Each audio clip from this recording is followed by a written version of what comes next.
টেনিদার গল্প যদি, কবি সমীন্দ্র ভৌমিক। গতকাল চাঁদনি রাতে বাগানের শিমুল গাছে দুই ভূত হাতছানিতে ডাকছে, আয় না কাছে।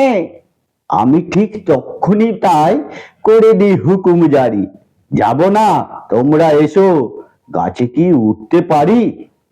তখনই ভূত দুটা না হা হা বলল হেসে, বাবা সাহস দেখো, আমাদের সামনে এসে দাঁড়ালো, ভয় ডর নেই, ছেলেটা বড্ড চোখা, টেনিদার গল্প জানি, শুনে যা দুষ্ট খোকা।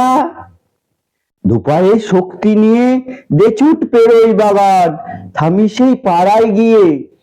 টেনিদার গপ্প যদি রাতে কাল বলতো তালে, হাসিতেই পেট ফাটিতাম, দিত কে হাসপাতালে।